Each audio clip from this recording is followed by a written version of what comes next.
Assalamualaikum warahmatullahi wabarakatuh.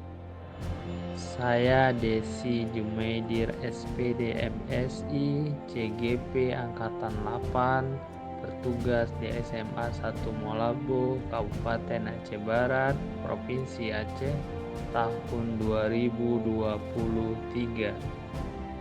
Adapun pertanyaan pemantik dalam membuat kesimpulan dan refleksi terhadap pemikiran-pemikiran Ki Hajar Dewantara.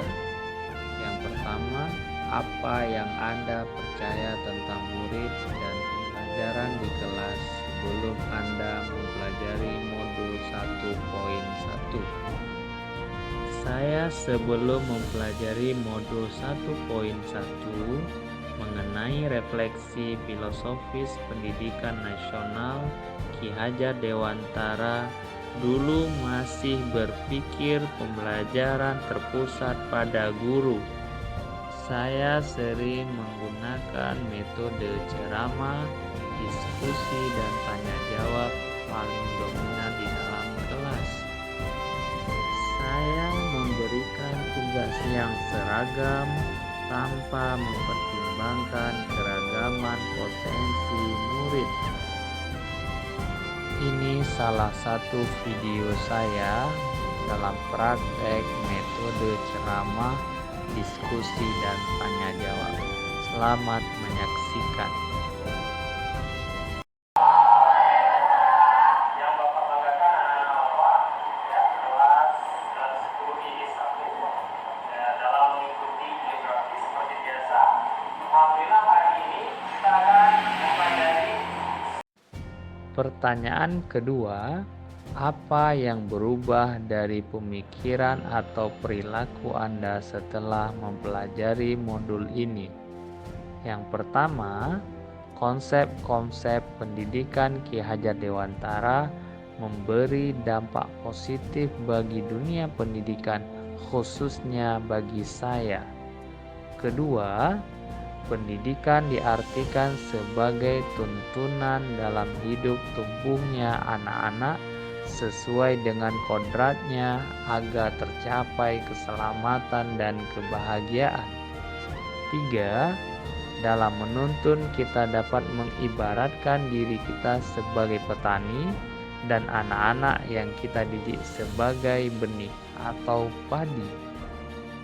Lanjutan dari pertanyaan nomor 2, pendidikan saat ini para pendidik harus menekankan pada kemampuan anak untuk memiliki keterampilan abad ini.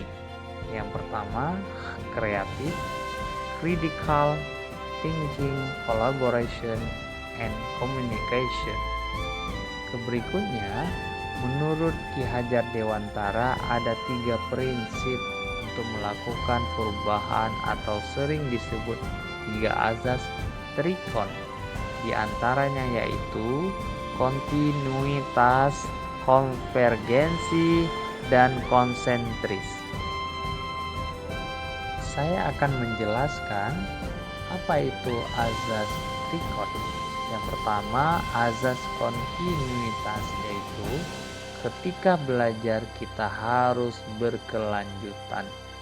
Yang kedua, konvergensi, yaitu pendidikan harus memanusiakan manusia dan memperkuat nilai kemanusiaan kita. Tiga, konsentris, yaitu pendidikan harus menghargai keberagaman dan memerdekakan pembelajar.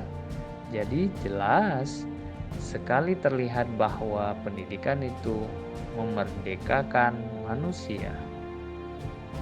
Gambar di bawah ini yaitu gambar untuk mendukung jawaban pertanyaan nomor 2. Kita bisa lihat anak-anak sangat senang dengan kehadiran guru, karena guru memberikan kesempatan yang sebesar-besarnya kepada siswa. Soal nomor 3, apa yang dapat segera Anda terapkan lebih baik agar kelas Anda mencerminkan pemikiran Ki Hajar Dewantara?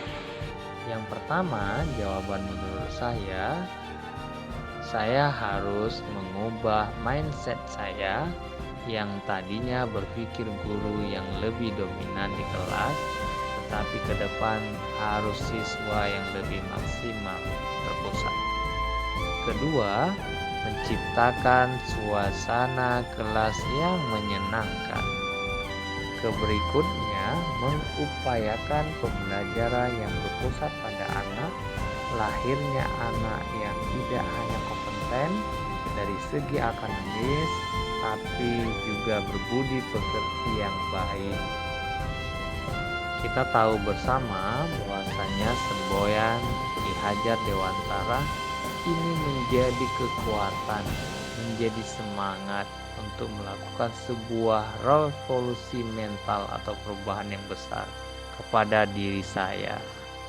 Ini salah satu video saya buat sehingga siswa sangat nyaman, sangat senang dengan kehadiran pembelajaran di luar ruangan.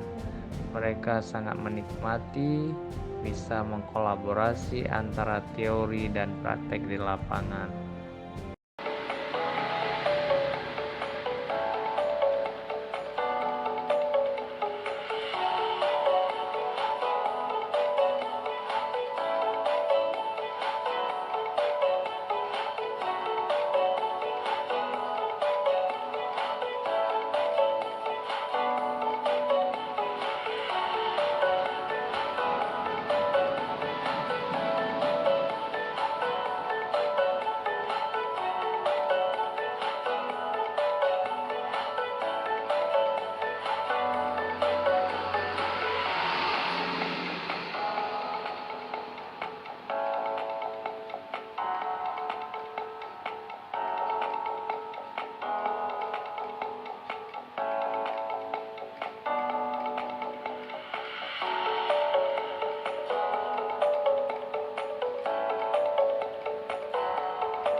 Faruzan dari kelompok 1 telah berdiskusi tentang prinsip persebaran bentang alam di Indonesia, yang mana setiap wilayah berbeda dengan wilayah lain.